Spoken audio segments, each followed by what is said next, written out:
Please be seated. Members of Cabinet, Ambassador Sarah Ann Lynch, Mark, and we have enhanced our relationship so we know each other by first name these days. Other members of the diplomatic community, executives of AmCham, members of the private sector, members of the media, ladies and gentlemen, good afternoon. I'm very pleased to be associated with this event this afternoon. I wish to thank the American Chamber of Commerce for affording me this opportunity to speak at their 2021 Annual General Meeting. The activity is an important means by which the organization holds itself accountable to its members, and through which it highlights the achievements over the past year. I would like to join in congratulating Dr. Devendra Kissoon. I give you a title there, things to come maybe, on his election as the second president of AmCham. Mr. Kissoon is no stranger to this nation. His reputation as an outstanding attorney, a respectable gentleman, and a patriot precedes his election to this post. I can say, too, with the election of this executive, that you have youth, dynamism, and experience in continuing the great work the organization has done so far. I wish also, if I may add, Devendra was also my lawyer. I would also like to take this opportunity to congratulate Zulfikar Ali, who would not let you know that many years ago, I had the opportunity to be on the interview panel that employed him in the State Planning Secretariat. So we spotted talent a long time ago. And as fate would have it, many years after that, I would be posting him as president to occupy a very important seat and responsibility in Washington, D.C. Congratulations, Zulfi. I'm very proud of the work that Zulfi and the team would have done over the years. The integration of AmCham into the society and ensuring that there was a smooth acceptance and relationship building with the existing private sector bodies and associations was crucial, and I think we can all be proud of the way that turned out. I'm confident that the expertise of Devendra and his experience would hold him in good stead in leading AmCham Guyana during his tenure. He assumes the post at an important juncture in the relationship between Guyana and the United States. Our two states are keen to intensify business contacts. AmCham Guyana has a pivotal role to play in accelerating trade ties and in fostering joint partnership between local and United States companies. He can be assured of the support of my administration. I look forward to maintaining the excellent relationship my administration has developed with the previous AmCham executive. This relationship has led to positive outcomes for Guyana and has specifically served to foster and strengthen increased trade and commercial ties between the United States and our country. AmCham's progress has been impressive thus far. The Chamber has partnered with our emergency response institutions in times of need it has shown that its membership embrace a keen sense of corporate social responsibility. AmCham has undertaken the role of an election observer mission. Its role in calling for respect for democracy has enhanced its credentials locally. AmCham has also preserved, as a business support organization, important and fundamental principles like good governance and social responsibility. I look forward to continuing to play this role.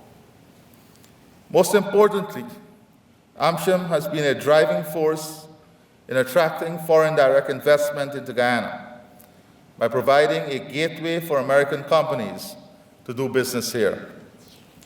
AmCham also played a key role in Guyana's representation at the recently concluded Offshore Technology Conference, OTC. It has also facilitated trade and investment relations between the United States and Guyana.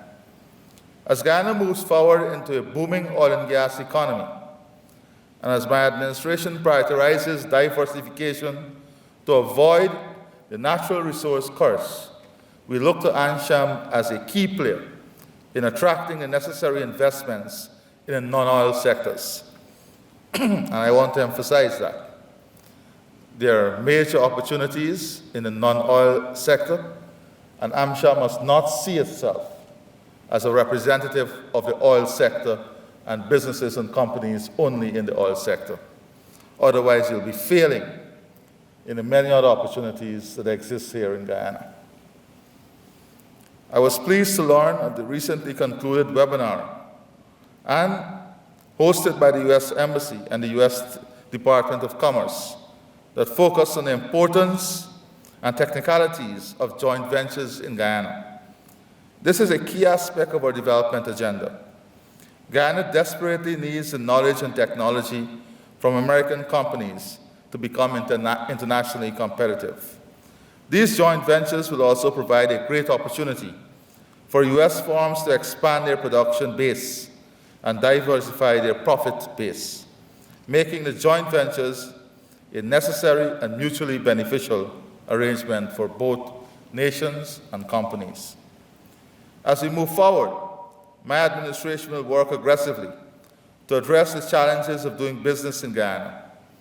We are already working to create a single window where investors will only need to submit one set of documents, and every regulator can then access it through the intranet and the development of a special platform to facilitate the granting of license and the many other necessary instruments that are required in doing business here. This will eliminate tedious processes frustrating investors in Guyana. There are several other initiatives on the way to look at the overall competitiveness of our investment climate. My administration will work assiduously to create an environment where all investors, American and otherwise, including our diaspora, can invest in Guyana with the confidence of macroeconomic stability, respect for the rule of law, ease of doing business, and generally a conducive business climate to ensure prosperity for all. AmCham has a great start. I'm confident that it will continue to be a positive force for trade and investment for both Guyana and the United States. Recently, we have seen a large delegation of Guyanese private sector in Houston, and we must not take this for granted. Those businesses saw the necessity of incurring this expenditure to ensure that they are in an environment that would help them to reach partners, to collaborate, and to build joint ventures. So a large delegation of Guyanese businesses went to Houston. What then is the role of the local private sector and AmCham? As a government, I would like to see the facilitating role in relation to the outcome of that expo. How do we ensure that the nexus, the connections, and the networks that were established is further developed so that we can bring the benefit that is necessary for our country? To support this, we are looking forward in February for the International Energy Expo here in Guyana. Part of that expo will also focus on additional opportunities in the gas and energy sector of not only Guyana, but Suriname.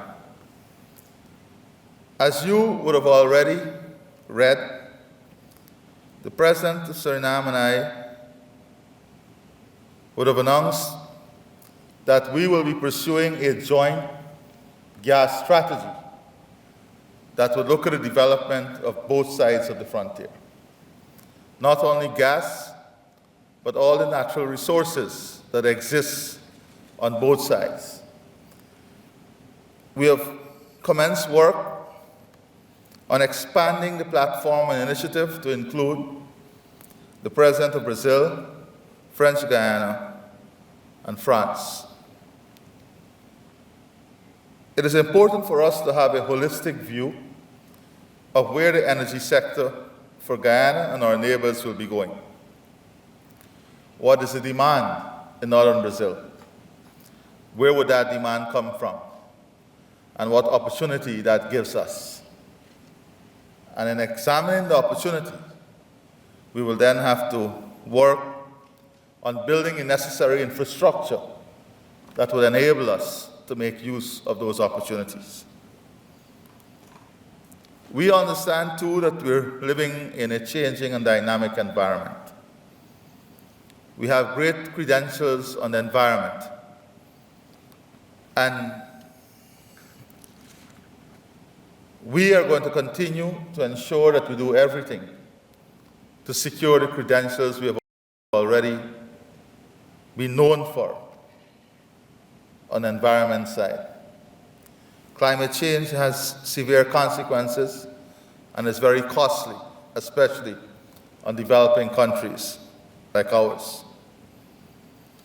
But in examining the issues of climate change and the environment, we have to ensure that our model of development build a foundation and widen our economic prospects so that all sectors become competitive and our people of Guyana and this region as a whole, the CARICOM region, can move to a state of prosperity. In doing so, we have to ensure that in a sustainable manner, we exploit our resources to the benefit of the people, to the benefit of the country, and to the benefit of the region. With our responsibility to the environment. And that is the pathway. That is the pathway that we've embraced. We have made it very clear that energy is going to be a major player, and we must be part of the Guyana Shield Initiative. We must be a major player in the energy equation for northern Brazil and along the Guyana Shield. We're going to work on these massive ideas that we must accomplish with our neighbors in Suriname. We are off to a good start. So I want to ask AmCham also to ensure that you're part of the grand picture the larger picture, and that you start understanding and directing investors to these additional opportunities that will come your way and Guyana way. Zulfi mentioned, or I think it was Devendra, the issue of capital. Capital, human and financial capital, has been a constraint for us because of the scale of investment and the scale of resources that is needed.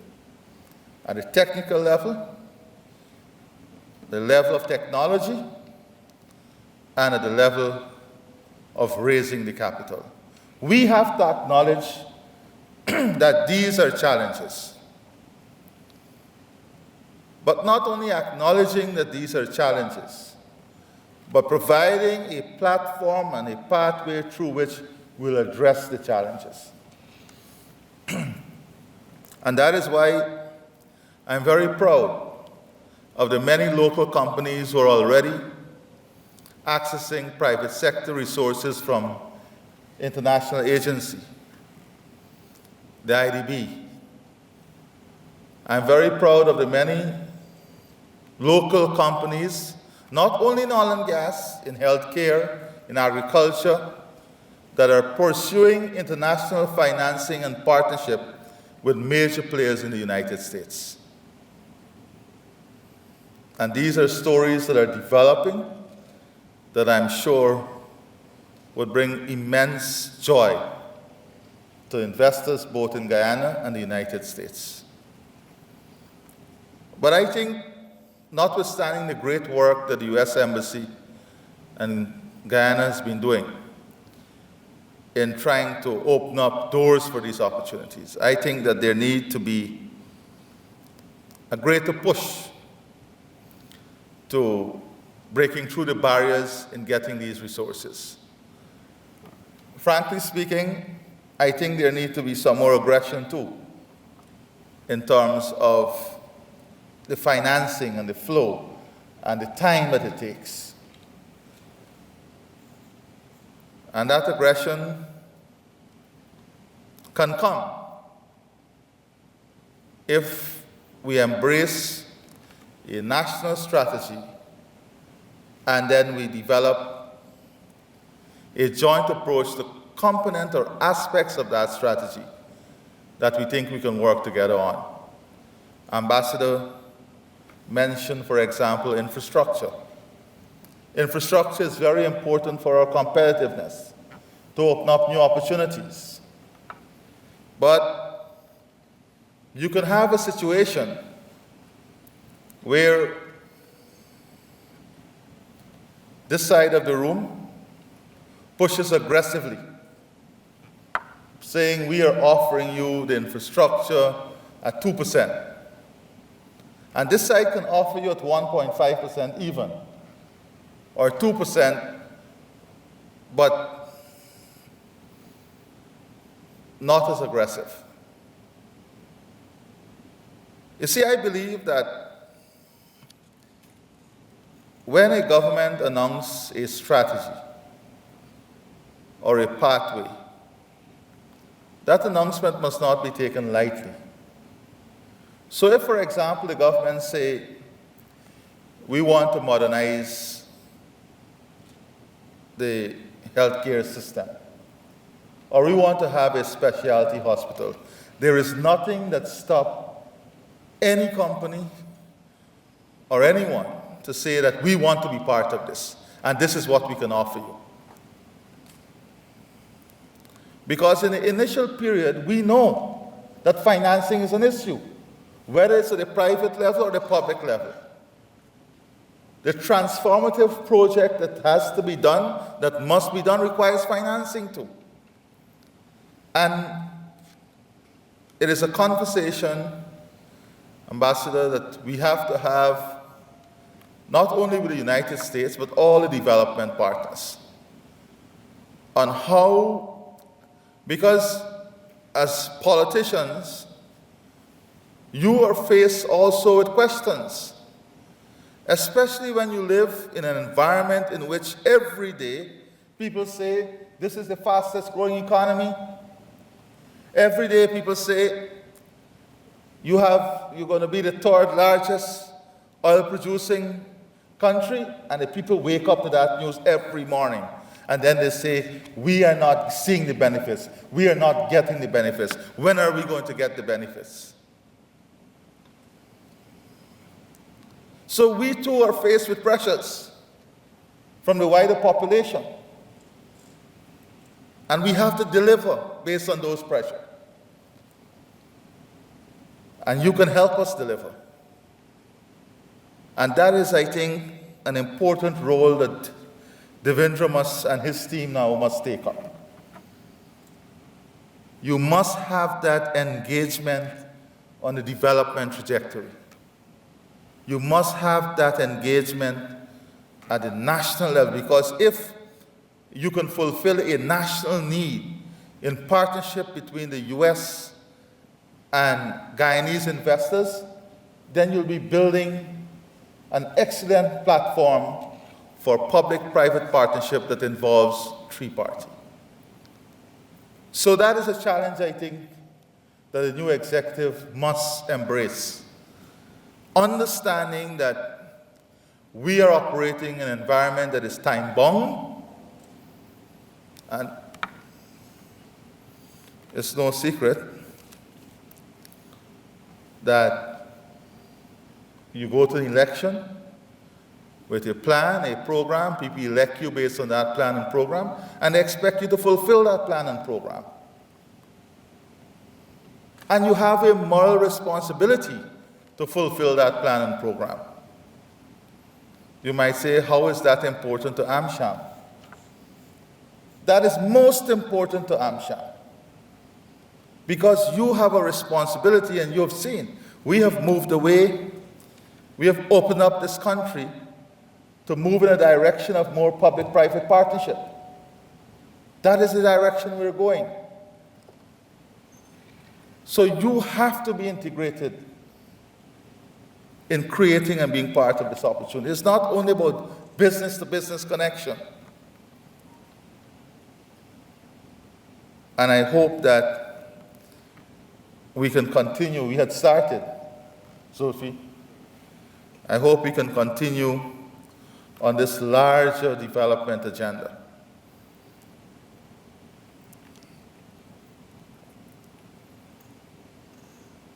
There's a lot of capital available out there, especially in the US financial system. I've asked already the Attorney General to work on the barriers and hindrances, whether there are specific amendments in the legislations that are required to modernize our financial architecture so that it provides an easy platform through which we can access that capital. But Zulfi made the important point. The local private sector also has a responsibility to step up. You also have to become more accountable. You have to become more open to scrutiny. Otherwise, you're not going to be able to raise the capital.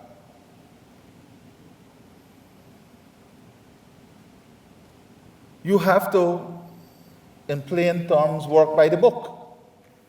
Because when you have a strategic partner coming in, they want to see your financials. They want to see your credentials. The days of exercise book accounting, if you want to work in the mainstream and in the main game, are over. Now, some people may not like to hear this, but frankly speaking, those days are over. So the local private sector also has a very important responsibility. I'm very proud of the local private sector in their boldness in going after some of these opportunities.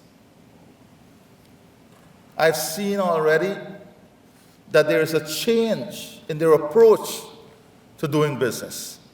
And this is a positive influence that we have to nurture and we have to build and we have to embrace. And maybe it is not by coincidence that we have one of our finest commercial lawyers being at the helm of AmCham now. Because the technical advice and training that is required to bring businesses up to speed is essential in this transition. It's key in this transition. And we have to also look at that.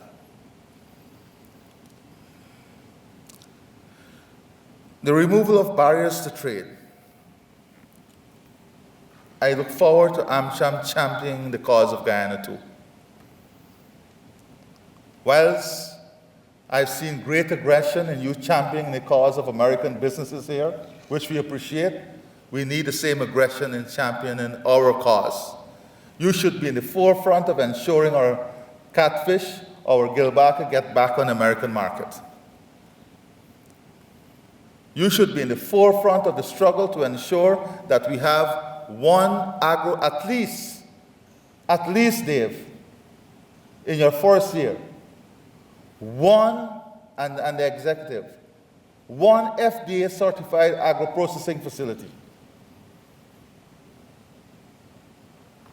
You should also be in the forefront of having seminars with our local farmers in telling them what opportunity exists in food supply and the food chain and what they need to do to get and be part of those opportunities. So now you have a direct contact also in Washington. There is no excuse really in getting this done. And when we do these things, then the ordinary people out there would see the necessity of what they term sophisticated people in this room sitting. Otherwise, we mean nothing to those people. None of us. Because when they look in this room, they will see a talk shop. But when they can see you and feel you out there fighting for something that they know will improve their life or give them an opportunity, then they feel as part of this. Then they feel as if, oh, AmCham is an organization. Yes, we know them. They were fighting for us for this. And Ambassador, I'm just speaking about US Guyana here because this is AmCham. And these are the type of things that I think are essential in enhancing credibility, opening up new opportunity, and enhancing our role in the development of our country and businesses.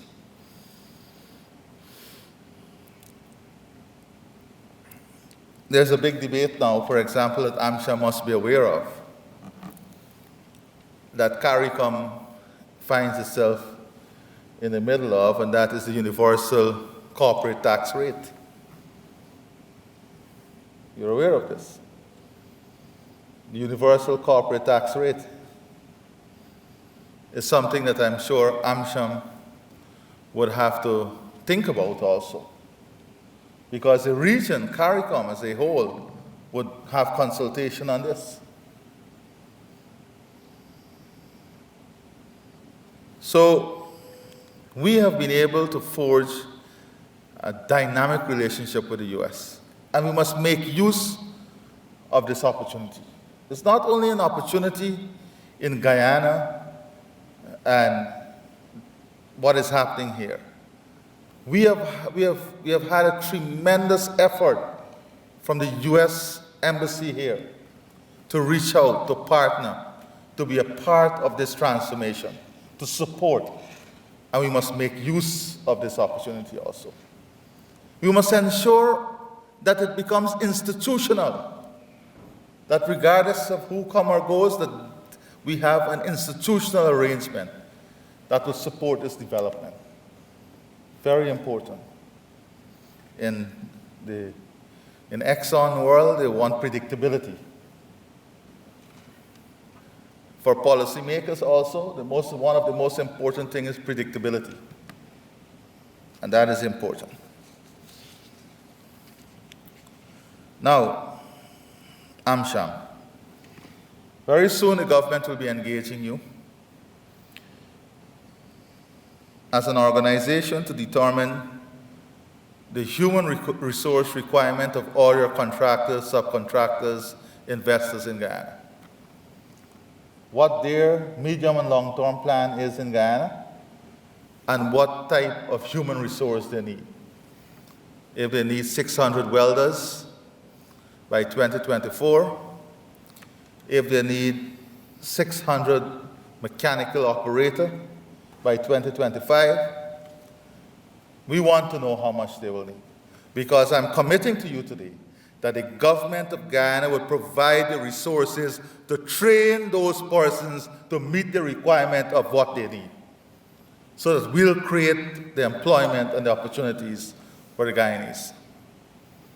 So in the FPSOs, for example, that are coming down the road, what are the requirements? What level of training is needed? And we are going to ensure that we invest, whether we have to bring in the training facilities, whatever we have to do, we will invest in Guyana's human resources to meet those needs so that we can create those opportunities here locally. So this is another area in a medium to long-term plan that we look forward for you embracing. In the pipeline project, for example, we are already aware that you will need hundreds of welders. We are getting exactly what is required, and we're going to build a training program to ensure we train and have all those welders ready to take up the opportunities here locally. And then is when people feel connected. And then is when people feel a part of. And then is when people realize the true benefit, the pass-on benefit of the oil and gas sector and its connection to other sectors, whether it's fabrication, service development, machining, warehousing, logistics planning. We want to know whether it's highly technical, semi-technical, skilled, unskilled. We want an understanding of all the opportunities. So we'll develop a national training program to equip Guyanese to meet those requirements and get the necessary certification that is required. So AmCham, we look forward for your support in creating this database. Not only in the oil and gas sector, but as Ambassador rightfully pointed out, the many new hotels that will be coming. We have to get all ready. When you go out there, you will hear from one service provider, you know, we have a big problem. From the time we train people, X hotel collect them. And X hotel say, when we train, X hotel collect them. So it's a rotation. We have to address this. So when we have the total picture, and we realize that we need 4,000 people in the next 5 years in the services industry, and we launch a training program with great aggression, and we only get 3,000, then Sham, you know, what is the problem? But you have a quantitative analysis to tell you what your policy would have to be on finding the difference. Because we are already having problems. Yesterday I was along the East Coast and East Bank visiting projects. And the contractors are saying to me, we can't find workers. We can't find laborers. One site alone in Cummins Lodge, more than 1,500 persons employed. These are the type of changes. But we cannot have an appropriate strategy if we don't understand the scale of the problem. And that is what AmCham would have to ensure you work with. And I'm only speaking about AmCham. I want the private sector to understand. I'm only speaking about AmCham as an example today because we're dealing with an AmCham event. but by AmCham, I mean the extension of the private sector.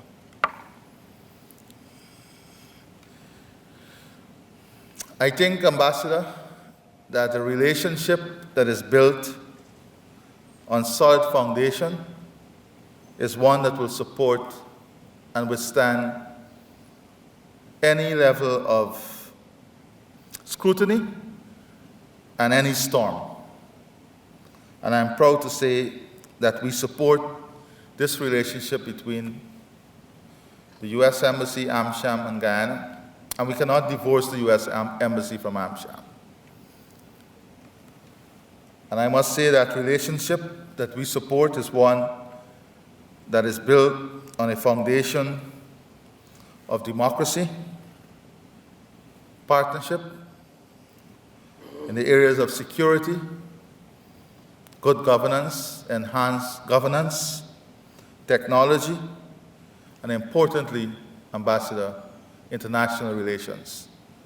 And on all these fronts, our partnership has been finding ways to cement itself with each passing day. I look forward for continued success in our partnership with the U.S. Embassy, in our partnership with AmCham. And this success is all aimed to the development and benefit of the people we serve and the country we represent. So with these few words, Zulfi, good luck. I see that you're moving around far better these days. And we want to say to you that we have the confidence that you will take the experiences in AmCham and bring greater benefit to both the U.S. and Guyana. Dave and your team, I say good luck to you. I try to outline a few areas that are critical for you to focus on. To Ambassador and your team, I say that the work that you have done in nurturing AmCham through these years and in building the capacity cannot go unnoticed. And that work resounds to the greater benefit of our country too. So thank you very much, ladies and gentlemen, thank you very much.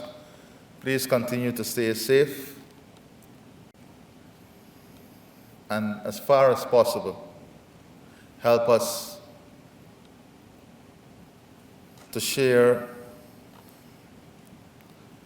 the importance of vaccination and help us to help others understand that the only way we can get forward and move forward in this environment is if all of us are vaccinated. Unfortunately, as I speak to you, the scientists and doctors are looking at other variants.